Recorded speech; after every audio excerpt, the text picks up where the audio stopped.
are emotionally feeling upsurge within you, which means if you're feeling sad, your decision making would be more about saying no to things. If you're feeling angry, again, you will not be able to rationalize the situation and come to a more rational decision making.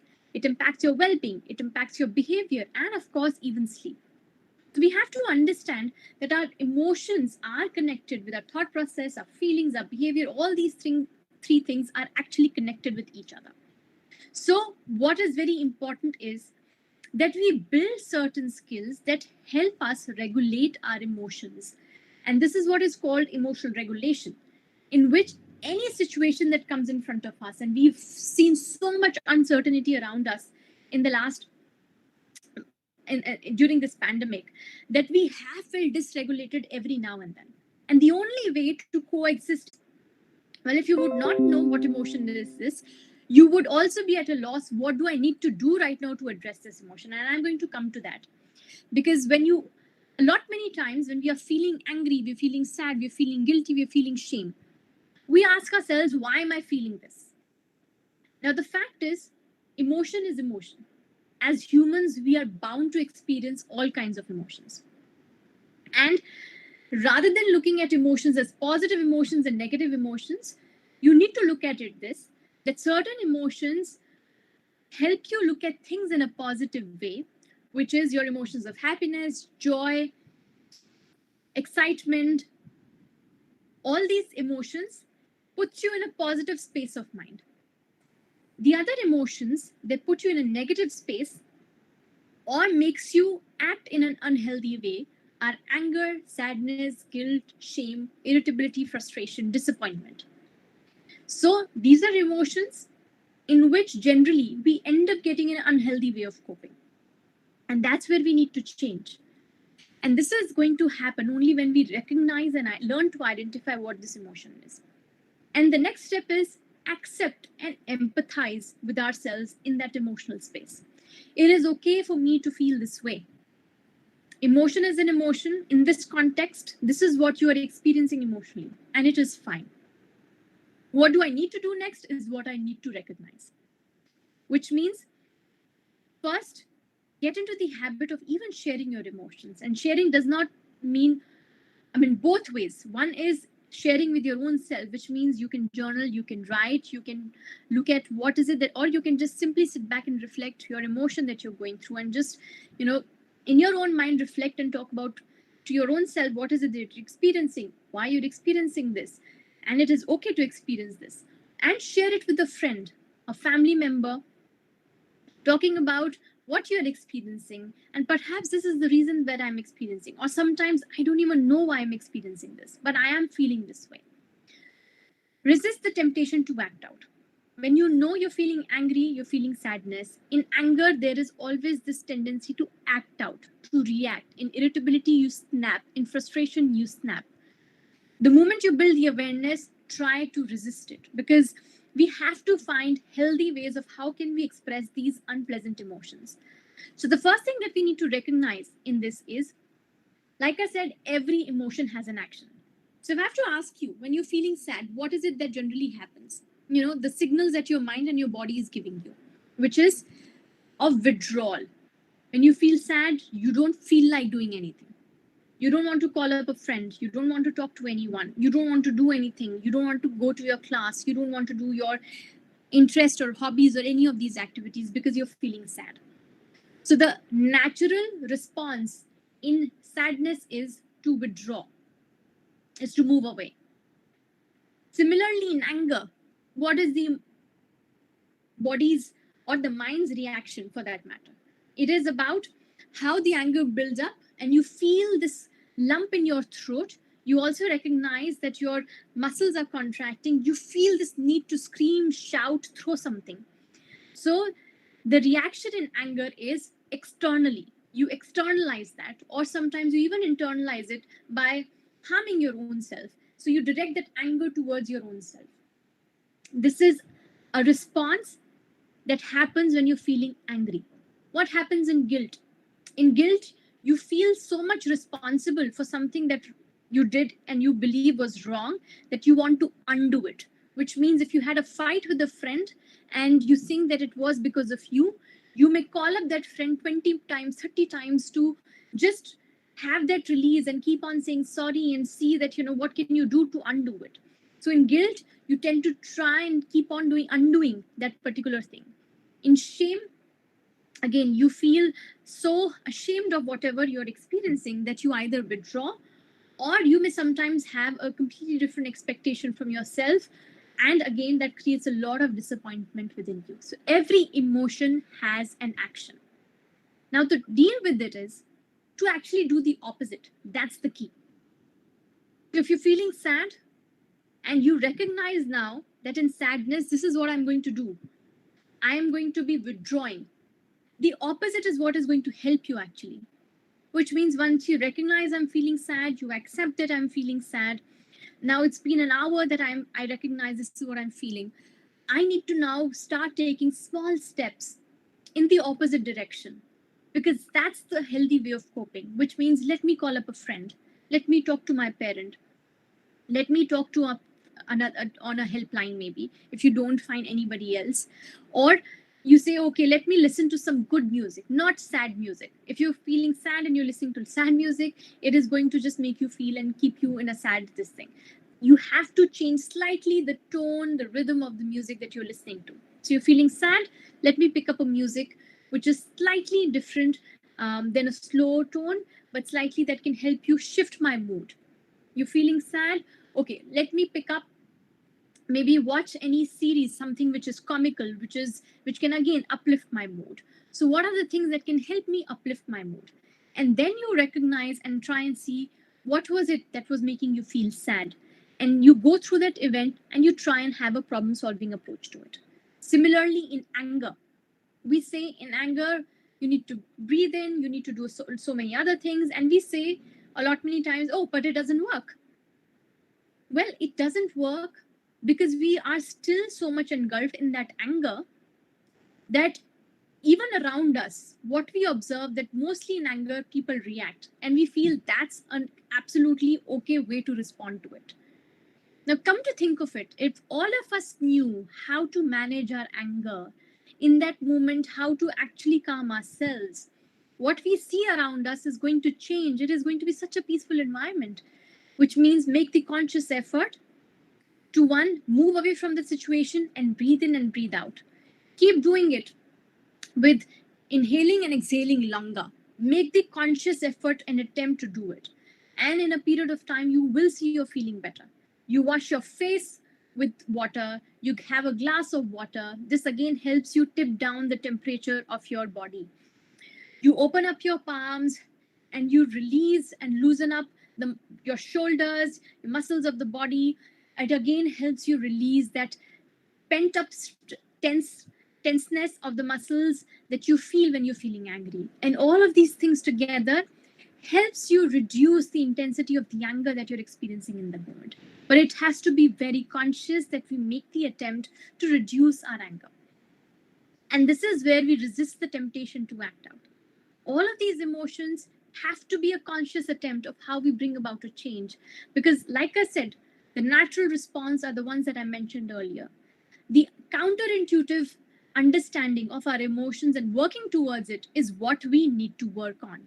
Similarly, when you're fearful, it is very important to build the counterphobic aspect, which means you fear, you avoid. And of course, that's a natural response. You're feeling fearful, you are going to avoid.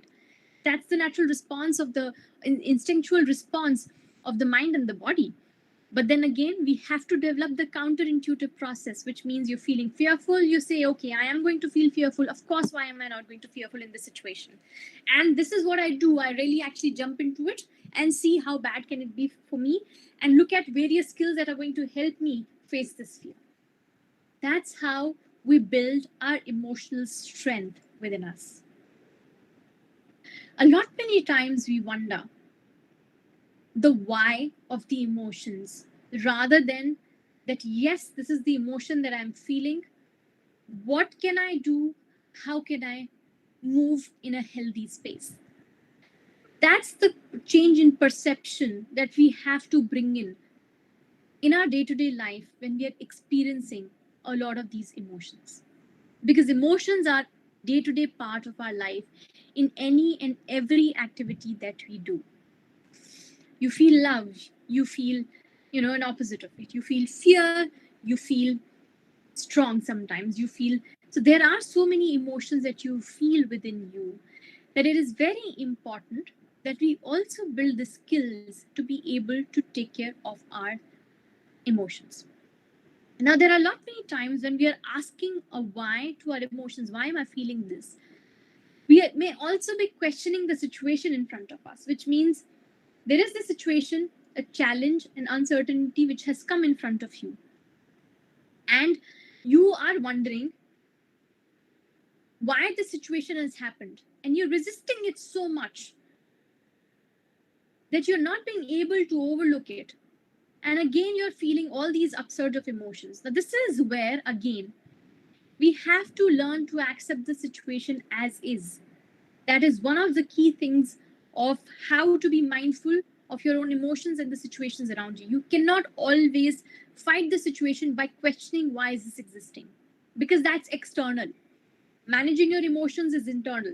It's going to make you feel strong. Something which is external, you cannot always change it. So you have to look at it. What can I do to improve the moment? How can I soothe myself?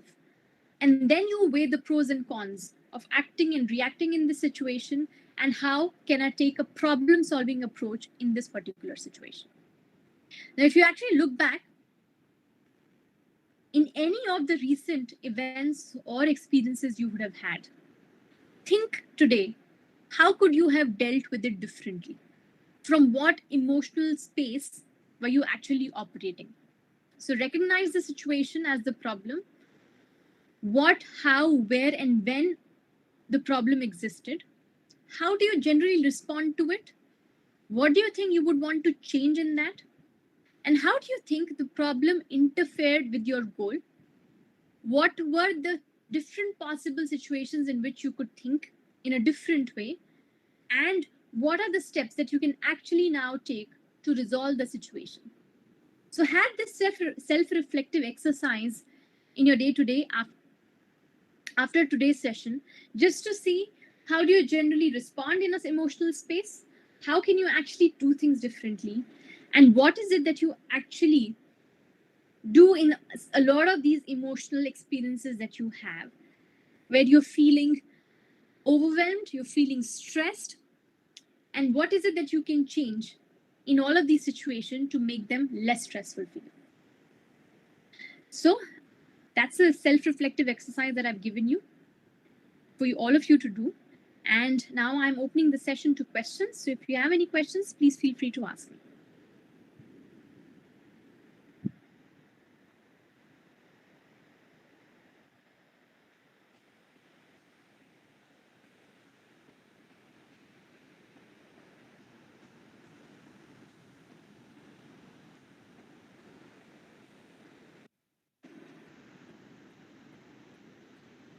Students, please go ahead and ask questions.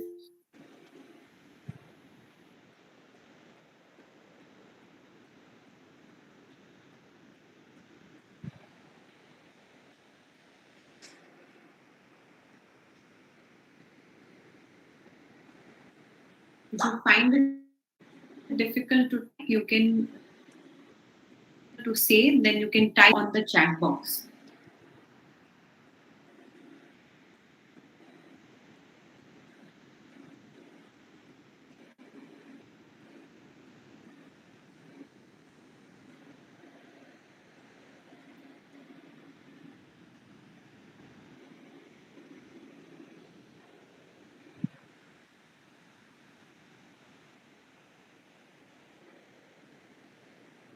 If you have any questions, you can ask me. If you've learned the skills on how to deal with emotions, that's brilliant.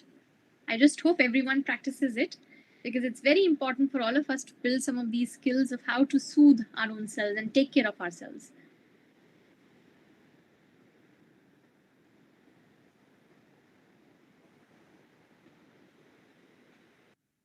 Ma'am, we'll wait for 2 minutes. If still there are students who want to ask, then we'll see. anyone who would like to ask any question with regard to the same, please type on the chat box. There's also an example that I'm going to give you. In a lot of these times when you see you're on road and you've had just hit a car, or maybe somebody's hit you from the back, a natural response is to just move out of the car and just scream and shout, or for the other person to do that to you. Now imagine the same, and that's the emotional quotient that I'm talking about over here. If we reverse it for a moment, where we say, okay, let me just calm down, this has happened, I'm going to very calmly request, okay, fine, you may be getting late, please just be careful, and that's about it. And you just then move away from that situation and you drive away.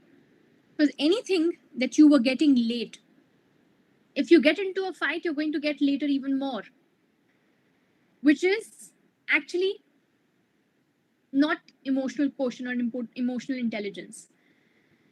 If you're emotionally aware, you're going to look at what can I do. My goal would be to actually continue to be sustained with the fact that I need to reach my college on time or my office on time. So I have to just move away from the situation rather than making it worse. The same way, for any other reason, you woke up late in the morning and you recognize you had to keep certain things for you, and now you're just running late. One thing is that you scream, shout, yell at people around you in the house and get even further delayed. The other is you certainly calm yourself and you recognize, okay, fine, this is what I need to do. I have this much time, and let me see what best can I do to sort of, move up quickly, move out of my house and reach college. The same way, you have an exam, you have an interview, anxiety, of course, is going to be a natural response. One is that we keep on thinking about what is going to happen as a result, as an outcome of my interview, of my test, and keep increasing my anxiety. And the other is recognizing, well, the anxiety is going to happen. How can I not expect the anxiety to happen?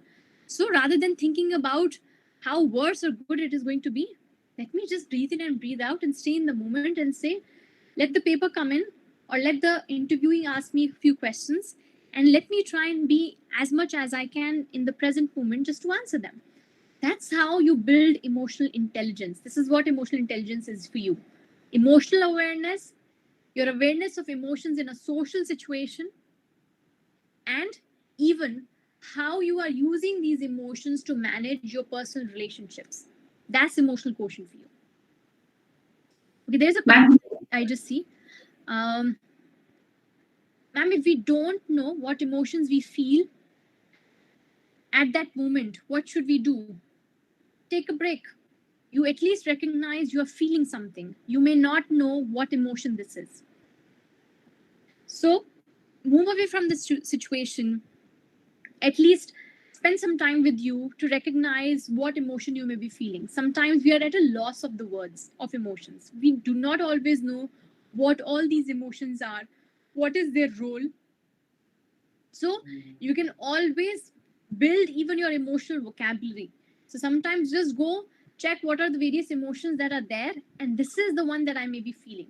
You need to also have the emotional vocabulary, which does not come naturally to all of us. It is not easy for one to say, I'm feeling anxious. Sometimes you don't even know this is what anxiety is. Anger, happiness, sadness are some of the common emotions that we experience.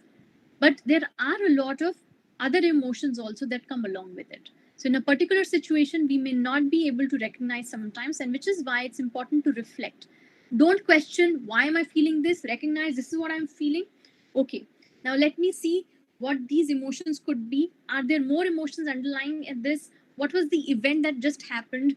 What could be the consequent emotion that I may be feeling in this situation, that I just had a fight? Am I feeling sad, or am I feeling angry, or am I feeling disappointment?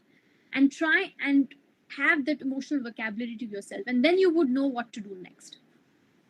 Social media is disturbing many students nowadays. Yes, I do understand that fact. Social media has a role to play on our mental health. There is a lot of comparison that goes on. We often believe that people tend to influence us in the name of influencers, but the fact is, influencing is about your own self-esteem and how can you be a good role model for people around you. So there is this much that you can be influenced by somebody else. After a certain point in time, you would just wonder, what do I get influenced about, from this person. So influencing is something that needs to come in within, which means you need to learn to be able to be that role model, that you're able to have a positive impact on people around you. When you recognize this will only happen when you're true to your own self, which means you're not conforming to what media is liking, to what people on social media is liking, what people are tagging, but you're actually just this one self on wherever you are going. So be your true self. That is what is important, because that is going to maintain your sense of individuality. And you will then not feel the pressure to conform to what media likes and media comments and media shares. And you also have to be a very mindful user of your social media. Ma'am, ma'am, there is another question here. I'm able to control my emotions when outside my house with other people, but lose it with my family members. How can I deal with it? Well, you have to just make a lot more conscious effort. Now, try and understand. And this happens, with a lot of people, where in the outside your home, you recognize you don't have the safe space to express that emotion. So even the reaction is something that you resist to react.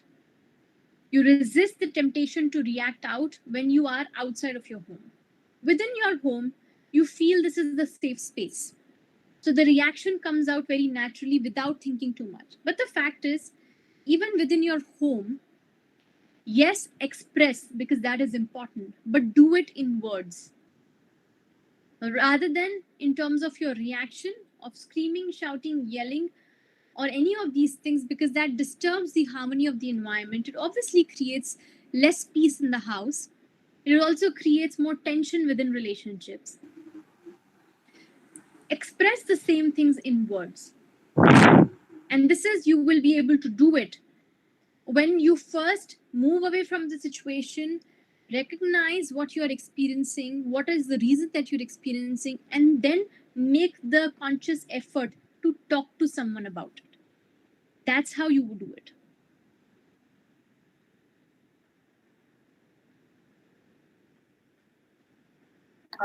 Any more questions? Quickly, you can type on the chat box if you're not comfortable to speak.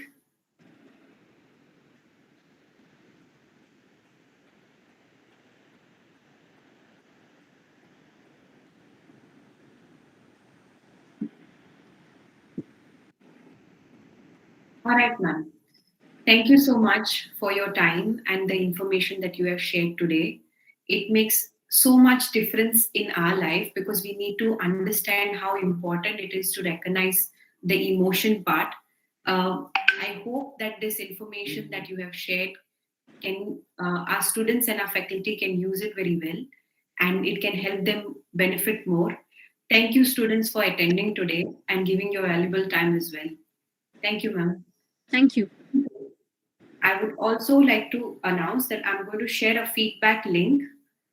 Please, before you leave, make sure that you fill in the feedback and let us know how better can we give our services. Thank you.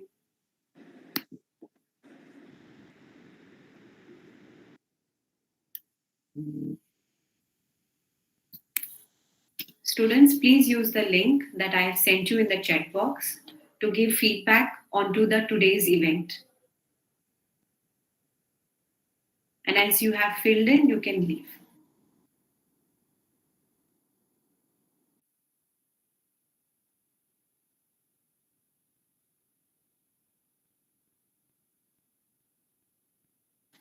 Please make sure that you fill in the form. This is a very important part because it will help us to improvise and will know what topics, what more to do for you all. So please make it a point that you all fill in the form and give us a feedback.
All right, I'll send the link again. But please make it a point that you fill in the feedback form and send it.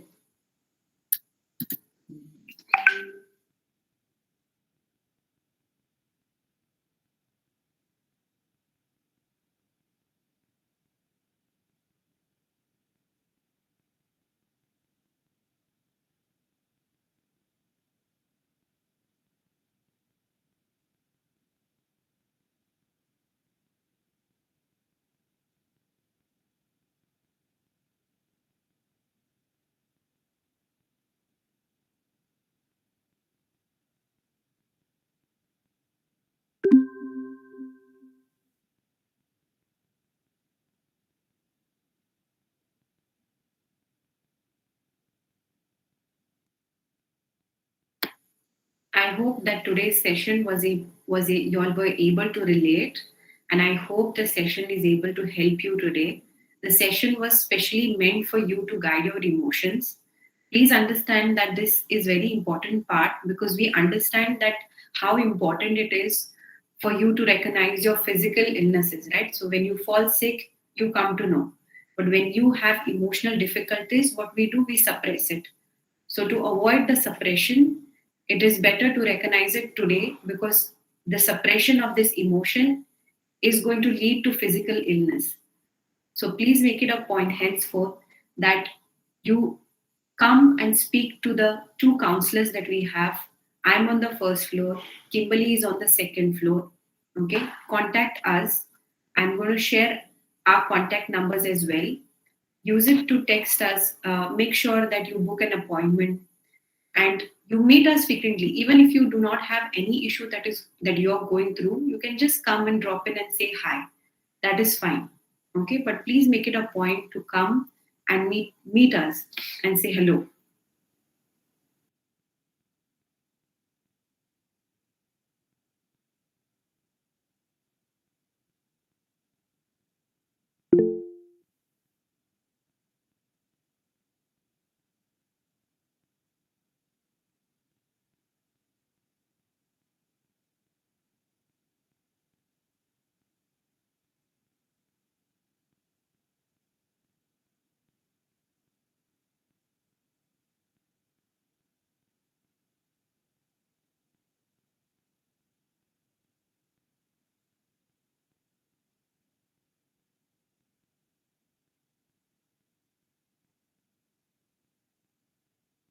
I have shared two numbers. One is mine, that is Neha, and Kimberly's is the other one. All right. So whoever you're comfortable with, please make a point to go and meet. Okay, but please make sure that you're meeting somebody.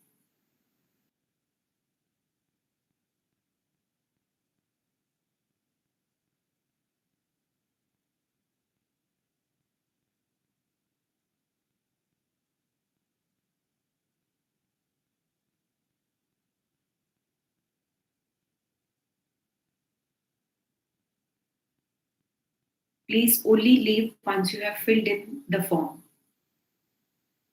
I request you all to only leave once you have filled in the form. Click on the form, fill it,